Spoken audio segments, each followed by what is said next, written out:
हम लोग ये जानते हैं कि समान कैरेक्टर वाला हो, समान आकृति वाला हो, तो एक ही तरह के कार्य करने संपन्न करने वाले जो सेल्स होते हैं उनका जो समूह होता है उसको हम लोग टिश्यू कहते हैं।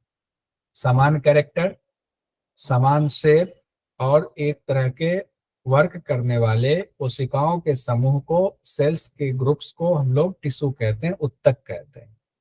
और जब बहुत सारे उत्तक मिलते हैं तो किसी एक अंग का निर्माण करते हैं। जब बहुत सारे अंग मिलते हैं, बहुत सारे इन द सेंस की अंगों के समूह जो होते हैं, पूरा सिस्टम होता है, उसको अंग तंत्र कहते हैं। और जब अंग तंत्र, कई अंग तंत्र मिलते हैं तो पूरा आपका बॉडी, पूरा एक मैकेनिज्म तैयार हो गया, पूरा शरीर तैयार हो जाता है। हम लोग अभी जानने वाले हैं उत्तक के बारे में, यानी उत्तक को इंग्लिश में कहते हैं टिश्यू। टिश्यू चार प्रकार का होता है। एक को कहते हैं एपिथेलियल टिश्यू, जिसको हिंदी में उपकला उत्तक कहते हैं। दूसरे को कहते हैं कनेक्टिव टिश्यू। कनेक्टिव टिश्यू बहुत इंपॉर्टेंट है, इसके बहुत प्रकार होते हैं और हर आदमी अपने हिसाब से पढ़ाने में इसके अलग अलग तरीके से इसको डिवाइड करते हैं। तो एक तो हुआ एपिथेलियल टिश्यू, दूसरा है कनेक्टिव टिश्यू, तीसरा है मस्कुलर टिश्यू और चौथा है नर्वस टिश्यू। तो हम लोग एटलीस्ट आज दो तो पढ़ ही लें, एपिथेलियल, कनेक्टिव, ये दो पढ़ लें, हो सके तो मस्कुलर भी समय बचेगा तो ये भी पढ़ लेंगे, नर्वस टिश्यू बाद में पढ़। पहला जो है उपकला, जिसको कि एपिथेलियल टिश्यू कहते हैं, वो देखिए उसके टिश्यूज कुछ इस तरह के होते हैं, एक ही तरह के सारे सेल्स हैं बन करके बना हुआ है। कनेक्टिव टिश्यू हम लोग जानते हैं, कनेक्टिव टिश्यू तो हर जगह बॉडी में मौजूद होता है, जोड़ने का काम इसका काम ही है, एक दूसरे से जोड़ना, जिसके बिना किसी का काम नहीं चलता है। फिर मस्कुलर टिश्यू होता है, मसल्स वाले जो मांस आप कह सकते हैं, मांस हमारे शरीर में है, वो मस्कुलर टिश्यू अलग होता है। तो मस्कुलर टिश्यू में भी कनेक्टिव टिश्यू होगा, कनेक्टिव टिश्यू कला में भी होगा। कनेक्टिव टिश्यू तो हर जगह फैला होता है, वहां पर उसके बिना कोई उसका काम नहीं चलेगा। उसके बाद है नर्वस टिश्यू। नर्वस टिश्यू भी, इसके बिना भी काम नहीं चलेगा, नर्वस टिश्यू नहीं रहेगा तो मोटर नर्व्स का और जो आपका कि संदेश देना और संदेश भेजना, ये दोनों काम जो है इसी टिश्यू का काम होता है। अब हम लोग एक एक करके देखते हैं। पहले हम लोग एपिथेलियल टिश्यू को देखते हैं। जितना हमारा त्वचा है जनरली कहा जाता है ये एपिथेलियल टिश्यू का बना होता है। त्वचा एपिथेलियल टिश्यू का बना होता है। इतना ही नहीं, हमारे जैसे अमाशय है, पेट वाला हिस्सा है, गर्भाशय है, ब्लड वेसल्स हैं, उसका जो भीतरी लेयर होता है वो बना होता है एपिथेलियल टिश्यू का। त्वचा, अमाशय का भीतरी लेयर, गर्भाशय का भीतरी लेयर, ब्लड वेसल्स के भीतरी लेयर, ये सब किसके बने होते हैं? एपिथेलियल टिश्यू के बने होते हैं। और ये क्या करता है? हमारा प्रोटेक्शन करता है, अंगों की रक्षा करता है कि कोई नुकसान ना पहुंचे। अब इसके भी कई प्रकार होते हैं। इसके प्रकार में हमने सिर्फ यहाँ पर सिंपल और कंपाउंड लिखा, लेकिन बहुत सारे प्रकार होते हैं, ज्यादा हमने नहीं लिखा हुआ है। जैसे आपके पेट में अगर ये है तो पेट में ये अवशोषण भी करता है।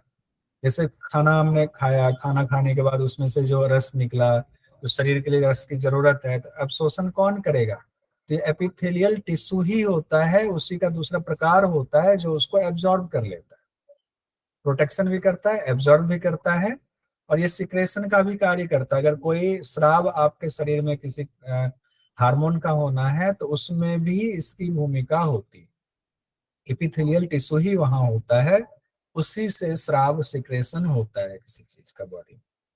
फिर ये एक्सक्रेशन भी करता है, यानी उत्सर्जन का भी कार्य करता है ये। तो ये सारी चीजें किससे होती है? एपिथेलियल टिश्यू से होती है। बस ये कार्य भी इतना ध्यान रखेंगे, कहाँ कहाँ होता है इतना ध्यान रखेंगे, काम चल जाएगा। अब जो कनेक्टिव टिश्यू है ये बहुत इंपॉर्टेंट है। कनेक्टिव टिश्यू, कनेक्टिव टिश्यू बहुत तरह, कई जगहों पर 9 तरह का, कई जगहों पर 10 तरह का है। हमने इसको 4 पार्ट में बांटा हुआ है समझने के लिए आसान तरीके से। एक हमने देखिए अवकाशी उत्तक लिखा हुआ है, एरियोलर टिश्यू, एरियोलर टिश्यू है। दूसरा हमने लिखा हुआ है वसीय उत्तक, फैटी टिश्यू भी कहते हैं, इसको एडिपोज टिश्यू भी कहते हैं, नाम दो है। एक वसीय उत्तक हिंदी में हो गया, इंग्लिश में हो गया आपका फैटी टिश्यू, या उसको एडिपोज टिश्यू भी कहते हैं। इसके कार्य अभी हम लोग देखेंगे। फिर है संयोजी उत्तक, कनेक्टिव टिश्यू में ही स्केलेटन टिश्यू। अब स्केलेटन टिश्यू में कई चीजें आ जाती हैं, देखिए कौन कौन सी है। बोन्स आपका है ही, वो भी आपका कनेक्टिव टिश्यू ही है, बोन स्केलेटन कैटेगरी में आ गया। लिगामेंट आपका है, लिगामेंट जानते हैं, जोड़ने का काम करता है, कनेक्टिव टिश्यू वो भी हो गया।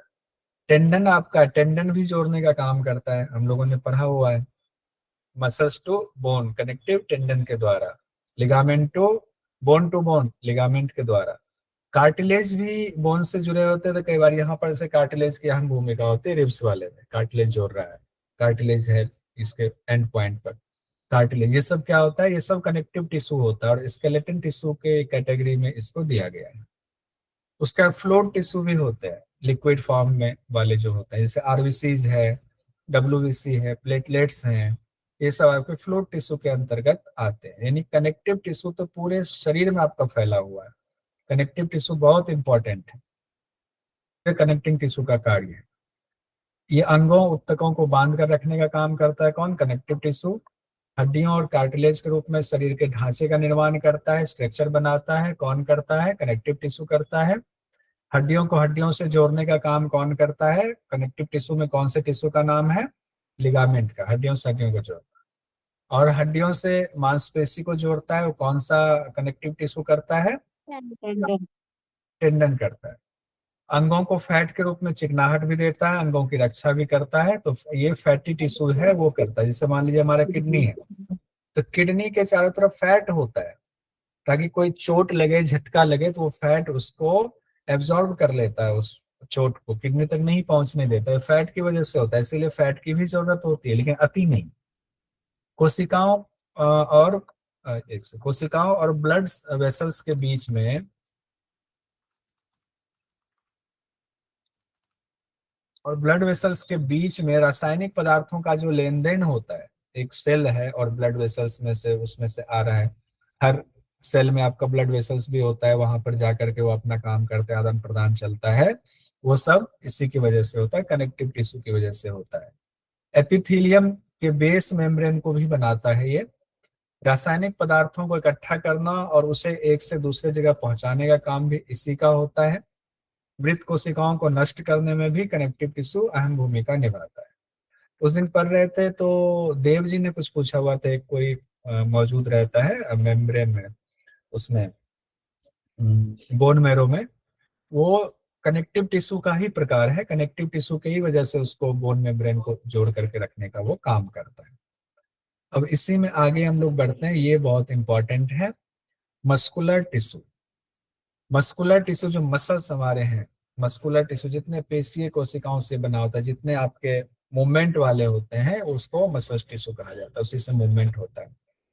और इसके तीन गुण होते हैं, उत्तेजनशीलता, इरिटेबिलिटी इसका गुण होता है, कंडक्टिविटी, चालकता इसका गुण होता है, और इलास्टिसिटी भी होता है इसमें। तो ये किसका है, मसल टिश्यू का है, पेशीय उत्तक का है। और इनके इन तीन गुण की वजह से इसमें दो मूवमेंट होता है, कौन सा मूवमेंट होता है, कॉन्ट्रेक्शन का और एक्सपेंशन का, कॉन्ट्रेक्शन और एक्सपेंशन का, जिस वजह से हमारे शरीर में गति होती है, मैं बोल पा रहा हूँ, हाथ उठा पा रहा हूँ, या हम चल पा रहे हैं, या लोकोमोशन हो रहा है हमारा, एक जगह से दूसरी जगह हम जा रहे हैं, ये सब किसकी वजह से होता है, कॉन्ट्रेक्शन और एक्सपेंशन की वजह से होता है। और कॉन्ट्रेक्शन एक्सपेंशन कौन से मसल्स में होता है, तो ये कौन से टिश्यू में होता है, तो मसल टिश्यू में होता है। मसल टिश्यू कहाँ पर होता है, तो बोन से जो जुड़ा होता है उसको मसल टिश्यू कहते हैं। अब मसल टिश्यू भी तीन प्रकार का होता है, यहाँ से काम शुरू होगा, मसल टिश्यू को हम लोग बहुत डिटेल पढ़ेंगे। ये तीन प्रकार का होता है, एक होता है वॉलेंटियरी, इनवॉलेंटियरी और कार्डियक होता है। वैसे कार्डियक इनवॉलेंटरी ही होता है, लेकिन चूंकि इसका टिश्यू और सेल्स, इसका स्ट्रक्चर अलग होता है, जिसको अलग ही कैटेगरी में रखा गया है, हृदय पेशी को, लेकिन ये हृदय पेशी इनवॉलेंटरी ही होता है। वॉलेंट्री में कौन सा आता है, जो स्केलेटन मसल्स जितने हैं सभी वॉलेंट्री में। वॉलेंट्री का मतलब है ऐच्छिक मांसपेशियां, जिसको हम अपनी इच्छा से चला सकते हैं, हाथ को इच्छा से चलाया। लेकिन क्या हम हार्ट को इच्छा से चला सकते हैं, क्या हमने पेट के अंदर जो क्रियाएं हो रही, पाचन हो रही, क्या हम उन्हें इच्छा से रोक सकते हैं, बढ़ा सकते हैं, नहीं कर सकते हैं। छोटी आंत बड़ी आंत को अपनी इच्छा से इधर उधर कर सकते हैं, नहीं कर सकते हैं। तो वो हो गया, इनवॉलेंट्री में आ गया। हृदय पेशी भी इनवॉलेंट्री में आता है, लेकिन उसको अलग नाम दिया गया है, कार्डियक मसल्स में नाम दिया। स्केलेटन मसल्स जो होता है, इसके और भी नाम है, जैसे इसको कहा जाता है कंकालीय पेशी, रेखीय पेशी भी कहा जाता है इसको। रेखीय मतलब ये बेलनाकार होता है, रेखीय पेशी के जैसा होता है। स्मूथ मसल होता है, अरेखीय होता है, अनस्ट्रेटेड होता है, ये रेखीय नहीं होता है। अभी हम लोग इसकी एक तस्वीर वाला देख लेते हैं, ये वाला, तो इसमें ज्यादा समझ में आएगा। हाँ, ये वाला तस्वीर देखिए। वॉलेंटरी वाले में क्या हुआ है, स्केटल मसल्स हो गया, इसके सेल्स की संरचना भी है, टिश्यूज की संरचना भी है। यहाँ पर देखिए बेलनाकार है। इसके जो केंद्रक होते हैं, न्यूक्लियर होता है, न्यूक्लियस होता है, वो बाहर की तरफ निकला होता है। और कई होता है, एक में एक उसमें सेल्स में कई न्यूक्लियर होता है और बाहर की तरफ वो निकला होता है, केंद्रक होता है। और इसमें देखिए इनवॉलेंट्री वाले में देखिए चिकनी पेशी होती है, ये बेलनाकार नहीं होता है, सिलेंड्रिकल ये नहीं होता है, ये चिकना होता है और ये पेट के आंतों में ये होता है, इनवॉलेंट्री वाला, जिसको अनस्ट्रेटेड मसल्स कहते हैं। फिर हम लोगों ने तीसरा देखा था कार्डियक मसल, हृदय पेशी। ये भी इनवॉलेंट्री होता है, लेकिन इसकी संरचना बिल्कुल अलग होती है, ये देखिए अलग ही है, जैसे लगता है वो चिप्स वाला आता है ना, एक इस तरह का चिप्स भी आता है, ऐसे तल के निकालिए चिप्स है, वैसे इसकी संरचना दी हुई है। अब हम लोग स्ट्रेटेड मसल्स जो है, यानी कि ये जो आपका स्ट्रेटेड वाला जिसको कि वॉलेंटरी कहते हैं, ऐच्छिक मांसपेशी कहते हैं, उसके टिश्यूज को थोड़ा सा जानते हैं। और ये इसमें अगर ध्यान से अभी पढ़ेंगे, आज इसको कंप्लीट कर लेते हैं, तो आपकी समस्या खत्म हो जाएगी, नहीं तो ये हमेशा परेशान करता रहेगा, इतना मुश्किल है ये। पहले देखिए सिंपल सिंपल पढ़ते हैं, बिल्कुल ए टू जेड। मस्कुलर टिश्यू को रेखीय और ऐच्छिक पेशी भी कहते हैं। मस्कुलर टिश्यू को क्या कहते हैं, रेखीय और ऐच्छिक पेशी। बहुत सारे मस्कुलर टिश्यू मिलकर के मांसपेशी का निर्माण करते हैं। पहले तो बहुत सारे कोशिका मिल करके एक टिश्यू बनाते हैं, बहुत सारे टिश्यूज मिल करके एक अंग बनाता है। तो यहाँ पर मस्कुलर टिश्यू की बात हो रही है। मस्कुलर टिश्यू वो है जो सिलिंड्रिकल होता है, बेलनाकार होता है, उसी से आपकी ये मान, यहाँ मांस है, यहाँ मांस है, जहां जहां हड्डियों पे मांस है, सारे मांस किससे बने हुए हैं, मस्कुलर टिश्यू से बने हुए हैं। ये मांसपेशी हड्डियों से जुड़ी होती है। और ये क्या होता है, वॉलेंटियर होता है, यानी कि आप इच्छा अनुसार इसमें गति कर सकते हैं। ये लंबी होती हैं और इस पर देख रहे हैं धारियां बनी, जैसे वो पटाखे नहीं छोड़ते हैं इसमें अभी दीपावली में, तो उस लग रहा है वही वाला बॉम्ब से ऐसे लगा हुआ, उस पर धारियां ऐसे ऐसे बनी हुई है, धारीदार शर्ट है, ऐसा लग रहा है। तो इस पर धारियां होती, धारियां क्यों होती है वो हम लोग देखें। इसकी कोशिका, इसमें मसल्स फाइबर में कई केंद्रक होते हैं, तो हमने यहाँ तीर लगाया हुआ है, एक केंद्रक यहाँ है, केंद्रक भी बाहर निकला होता है। केंद्रक क्या होता है, ये मल्टी न्यूक्लिएटेड होता है और इसके केंद्रक बाहर होते हैं, बाकी में नहीं होते, ये ध्यान रखें। अब इसको समझने के लिए पहले इस तस्वीर को देखिए, और बिल्कुल परेशान नहीं होंगे इस तस्वीर को देख करके। थोड़ा सा बढ़ाते हैं। हाँ, अब इसमें हम लोगों ने एक को 4 या 5 पार्ट में बांट दिया, जैसे कि एक बोन है, हड्डी है, हड्डी यहाँ हमने लिखा हुआ है, उस पर ये मांस जो है ये लगा हुआ है, यानी मसल्स लगा हुआ है, मसल्स लगा हुआ, मान लीजिए बाह का मसल्स है। मसल्स हमने लिया तो पूरा मसल्स का पहला वाला जो ये पोर्शन है, ये पूरा मसल्स है, ये पूरा मसल्स है। और इससे, इस मसल्स के अंदर में क्या है, कई मसल्स के अंदर में कई बंचेज हैं, सेल बंडल है, यानी जिसको कि मसल फेसिकल कहते हैं। क्या कहते हैं, मसल फेसिकल। मसल फेसिकल मतलब हुआ कि कई मस्कुलर सेल्स का बंडल है, उसको सेल बंडल मतलब टिश्यू कह लीजिए। तो ये दूसरा वाला जो पोर्शन है जिसको मसल फेसिकल कहा गया, वो हो गया टिश्यू। उसके अंदर भी सेल होगा जिसको कि मस्कुलर सेल कहते हैं, या मस्कुलर फाइबर भी कहते हैं। मस्कुलर फाइबर, मस्कुलर सेल एक ही बात है। उसके अंदर ये है जिसको बाहर निकाल करके दिखाया गया है। और ये जो मस्कुलर सेल है, उस सेल के अंदर हम लोग जानते हैं, सेल कोई कोशिका है, उसके अंदर माइटोकॉन्ड्रिया होता है, लाइसोसोम होता है, केंद्रक होता है, बहुत सारी चीजें होती है, लिक्विड उसमें द्रव्य भरा होता है, उसका अपना एक घेरा होता है, ये सारी चीजें होती हैं। तो इसके अंदर क्या होता है, मायोफाइब्रिल्स होता है, नहीं, एकदम डंडी के आकार का छड़ होता है इसके अंदर, डंडी के आकार का छड़ होता है, मायोफाइब्रिल उसको कहते हैं। ये कोशिका का अंग हुआ, तो मायोफाइब्रिल हो गया।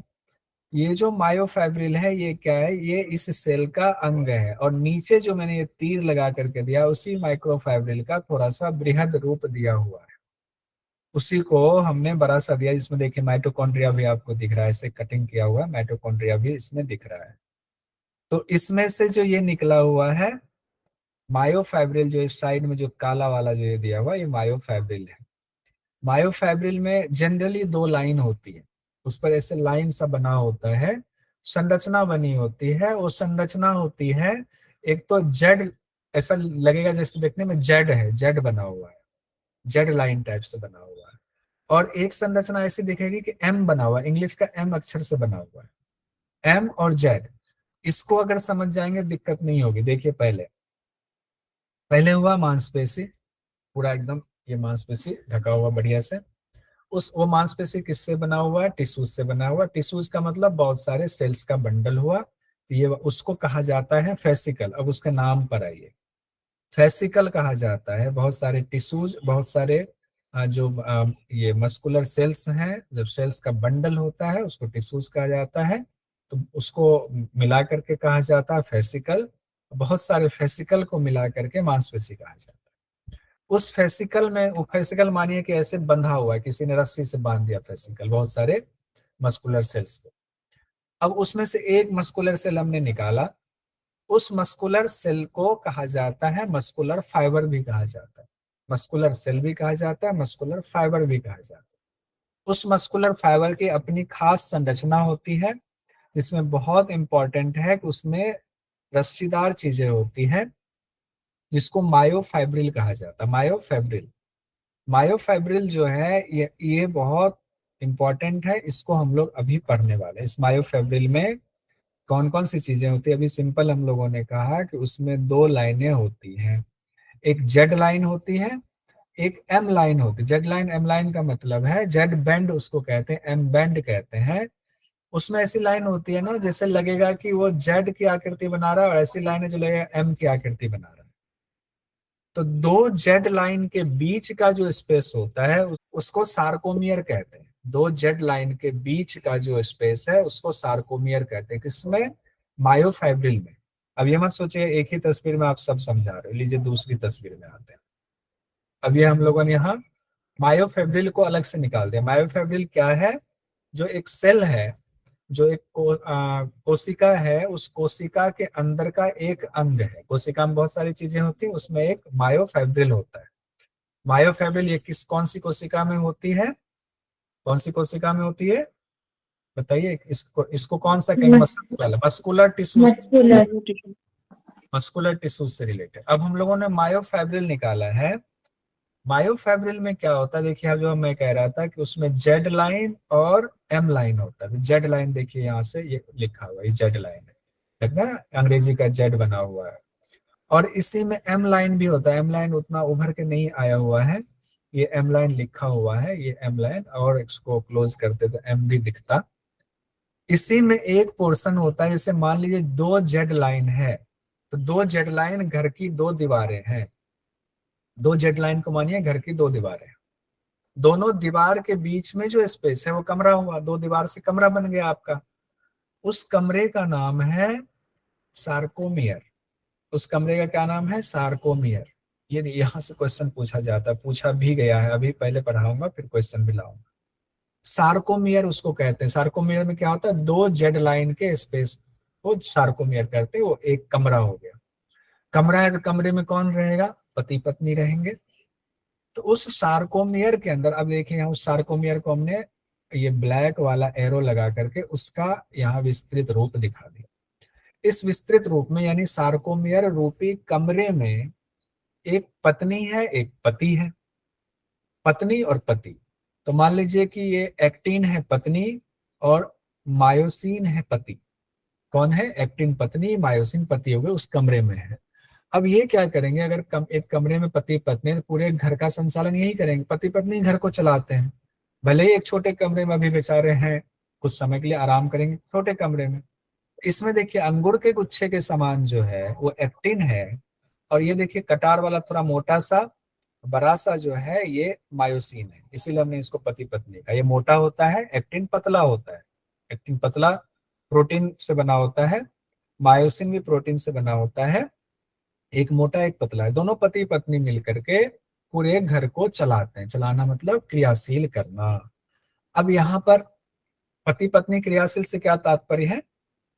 हमारे शरीर में जो मूवमेंट हो रहा है वो एक्टिन और मायोसिन के घर्षण से हो रहा है, फिसलता है एक दूसरे पर, उसी वजह से हो रहा है।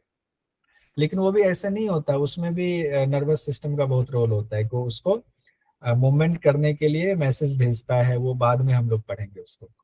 इन दोनों की वजह से हो रहा है मूवमेंट।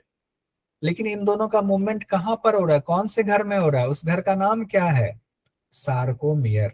सार्कोमियर यूनिट के अंतर्गत एक्टिन और मायोसिन मिलकर के मूवमेंट कर रहे हैं। इसमें लिक्विड भरता है तो फैलेगा, निकलेगा तो संकुचित होगा, उससे जो है आपका मूवमेंट होता है, हम हाथ उठाते हैं, बोलते हैं, जो भी है वो मूवमेंट होगा। दो चीजें यहाँ पर क्लियर हो गई, एक दूसरे पर फिसलते रहते हैं, जेड लाइन हो गया, एम लाइन हम लोगों ने देख लिया, किसमें देखा, मायोफिब्रिल में देखा। अब इसके बाद एक और, इसको निमोनिक के जरिए ऐसे समझे पूरा सिस्टम को, यहाँ से सार्कोमियर से मसल्स तक कैसे हम पहुंचेंगे उस कहानी को समझ।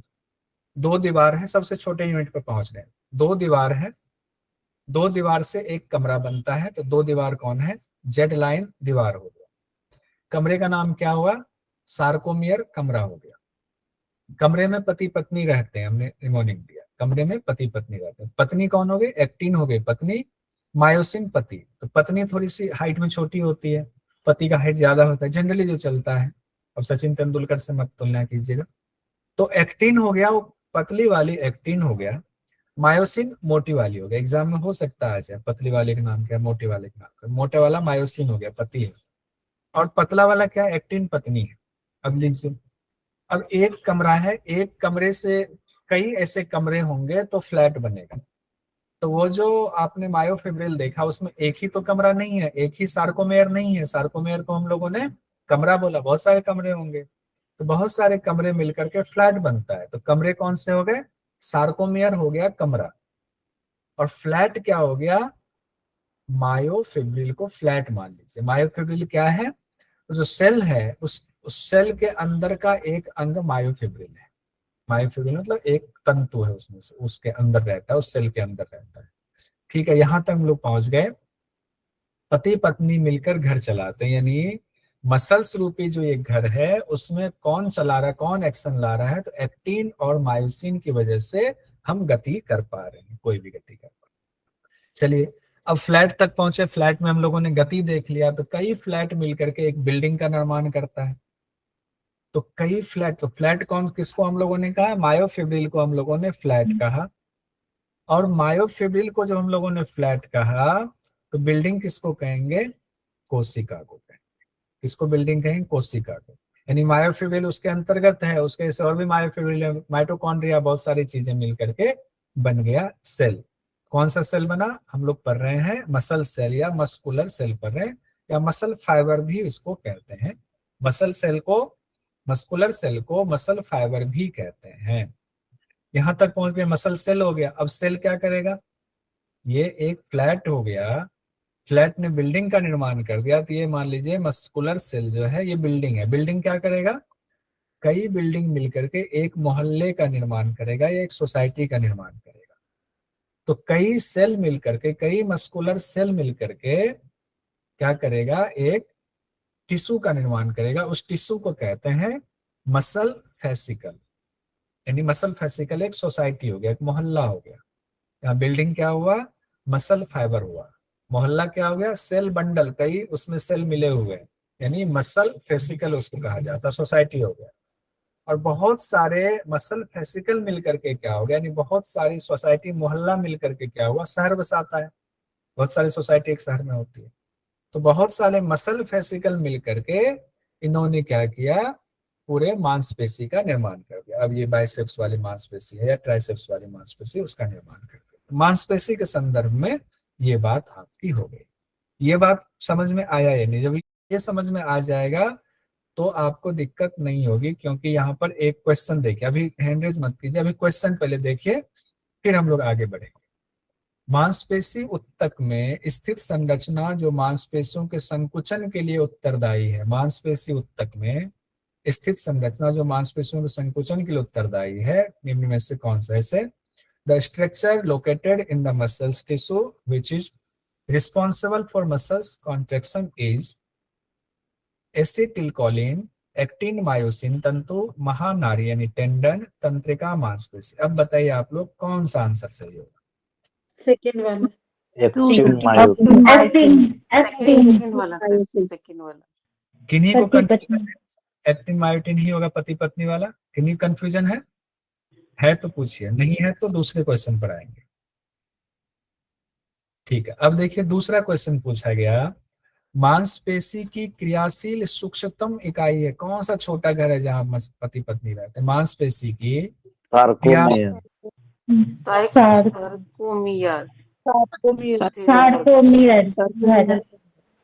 सार्कोमियर। क्लियर हो गया। एक्टिन तो सार्कोमियर के अंतर्गत रहता है, लेकिन वो कमरा जहां पर की क्रियाशील सूक्ष्मतम इकाई है वो सार्कोमियर है। सार्कोमियर के अंतर्गत एक्टिन और मायोसिन रहता है। तो इसका आंसर हो गया आपका सार्कोमियर। तीसरा उत्तर सही है। यहां तक किन्हीं को कंफ्यूजन है तो बताइए। सर मैं ये कह रही थी, जो आपने अभी वो बनाया है ना सर, उसके साथ ही वो इमेज सीट कर दो, ताकि वो देखने में और साथ के साथ कंपेयर करने में इजी हो जाएगा, और अच्छे से अंडरस्टैंडिंग होगी सर इसकी। ठीक है, बहुत अच्छा, कर देंगे इसको। बहुत अच्छा सुझाव है आपका। यानी एक स्क्रीन पर दोनों आ जाए तो और अच्छा होगा, ये कहना चाह रहे हो। ठीक है, मैं इसको एडिटिंग में कर दूंगा और इसमें भी कर दूंगा। ठीक है, बहुत सही। अब हम लोग थोड़ा सा इसमें बढ़ते हैं कि हम लोग सेल देख रहे थे, यानी कौन सा सेल देख रहे थे? जो मस्कुलर फाइबर वाला सेल था वो देख रहे थे। और उस सेल में एक और चीज है, मैं जानबूझ करके एक ही पर सारे नाम नहीं लिख रहा हूँ, अलग अलग लिख रहा हूँ। अब जैसे हम लोगों ने ये देखा, मांसपेशी देखा, फिर मांसपेशी के अंदर वे टिश्यूज देखा जिसमें बहुत सारे सेल्स के बंडल हैं। फिर हमने उससे एक सेल्स को बाहर निकाला, फिर उस सेल्स के अंदर से एक निकाला मायोफिब्रिल निकाला। मायोफिब्रिल को भी रहने दीजिए। तीन को ले लीजिए, चार दिख रहा है, इस वाले को, छुटकी वाले को छोड़ दीजिए, जो सेल के अंदर, सेल तक हम लोग रहेंगे। तो तीनों का तो घेरा होगा ना। जैसे कि सबसे छोटे में सेल लीजिए, सेल के ऊपर एक घेरा होता है क्योंकि बहुत सारे सेल हैं, टिश्यूज में बहुत सारे सेल हैं। सब सेल को अलग अलग करने के लिए टिश्यूज के अंदर एक लेयर्स होता है, अंदर में लेयर्स होता है जो सारे सेल्स को अलग अलग आइडेंटिफाई हो उसके लिए लेयर्स अपने आप बन जाता है। उस लेयर्स को कहते हैं इंडोमाइसियम। क्या कहते हैं? इंडोमाइसियम कहते हैं। ये स्केलेटल कोशिका है जिसके ऊपर एक घेरा है, या छिलका मान लीजिए, छिलका है, ऐसा छिलका है जो सबको अलग अलग करके रखता है। देखिए यहाँ पर ये है, इसको कहते हैं इंडोमाइसियम। अब बहुत सारे सेल्स मिल गए, बहुत सारे सेल्स मिलकर के एक टिश्यू बना दिया जिसको हम लोग मसल फेसिकल कहते हैं। उस मसल फेसिकल को भी तो कोई बांध के रखेगा, ऊपर से एक लेयर चाहिए। उस लेयर का नाम है पेरीमाइसियम। उस लेयर का नाम क्या है? पेरीमाइसियम नाम है। और बहुत सारे फेसिकल होंगे, उस फेसिकल को बांध के रखे, यानी मसल्स हो गया। बहुत सारे फेसिकल मिलकर के मसल्स बनता है। तो मसल्स का भी अपना ऊपरी लेयर होता है, उसको क्या कहते हैं? एपीमाइसियम। Epimysium, epimysium. इंडो वाला तो सबसे हुआ, इंडोर गेम हुआ तो सबसे अंतिम वाला इंडोर वाला हुआ, एपीमाइसियम हुआ। ई पहले आया, उसका पी आया, ई पी फिर ई, चूंकि इंडो है तो लास्ट में होगा। तो ये सीक्वेंस याद कर लीजिएगा। दोनों का देखिए सैंडविच बना दिया, ई ई के बीच में पी है। अब कौन सा ई इधर, कौन सा इधर, तो इंडो वाला इंडोर हो गया। तो इंडोमाइसियम सबसे लास्ट वाला होगा, सबसे अंदर वाला होगा। इपीमाइसियम सबसे बाहर वाला होगा, जो मांसपेशी हमारा है, उस मांसपेशी को जो घेर करके सुरक्षा घेरा है, उसका उसका जो सुरक्षा घेरा है, आउटर लेयर जो है मांसपेशी का, उसको एपीमाइसियम कहते हैं, एपीमाइसियम कहते हैं। और जो इसके अंदर जो फेसिकल है, फेसिकल का को जो सुरक्षा घेरा है, लेयर है, उसको पेरीमाइसियम कहते हैं। और जो कोशिका है, कोशिका के लिए अलग, सब कोशिका अलग अलग आइडेंटिफाई हो उसके लिए जो लेयर होता है, उसको इंडोमाइसियम कहते हैं। यहां तक किन्हीं को कंफ्यूजन है तो पूछिए। बोला एपीमाइसियम, पेरीमाइसियम, इंडोमाइसियम, ये तीनों शब्द देखिए, उसको हमने अब इसमें शब्दों में भी यहाँ लिखा हुआ है। एपीमाइसियम हो गया मसल्स का सुरक्षा घेरा, यानी आउटर कवरिंग। ये संयोजी उत्तक का बना होता है, कनेक्टिव टिश्यू का बना होता है, जो पूरी मांसपेशी की सुरक्षा घेरा बनाता है, कोलेजन फाइबर से बना होता है। उसके बाद हम लोगों ने देखा हुआ था फेसिकल का सुरक्षा घेरा, यानी कि पेरीमाइसियम। यह भी कनेक्टिंग टिश्यू होता है जो मसल फाइबर के बंडलों को घेर कर रखता है। फिर हम लोगों ने सबसे लास्ट वाला देखा था इंडोमाइसियम, जो कोशिका का सुरक्षा घेरा होता है, छिलका कह लें ऊपर का। यह व्यक्तिगत रूप से मसल्स फाइबर को घेर कर रखता है। क्लियर है? एक बार इसको फिर से देखिए, इस तस्वीर में 2 तस्वीर बना लिया, ऊपर पढ़ लिया, फिर हम लोगों ने इसका डिटेल पढ़ लिया। अब देखिए, ये मांसपेशी है, मांसपेशी के ऊपर का लेयर हो गया एपिमाइसियम। ये आपका सेल बंडल है, इसको मसल फेसिकल कहते हैं। मसल फेसिकल का बाहरी लेयर हो गया पेरीमाइसियम, और ये आपका मस्कुलर सेल है जिसका बाहरी लेयर हो गया आपका इंडोमाइसियम। इंडोमाइसियम, यहाँ तक मुझे उम्मीद है कि इन्हीं को दिक्कत नहीं होंगी तो आगे बढ़े या इसको छोड़ दें, अभी यहाँ तक ही रहने दें, जैसा कहें। यहाँ तक ही करते हैं सर, फिर ज्यादा हो जाएगा सर समझना।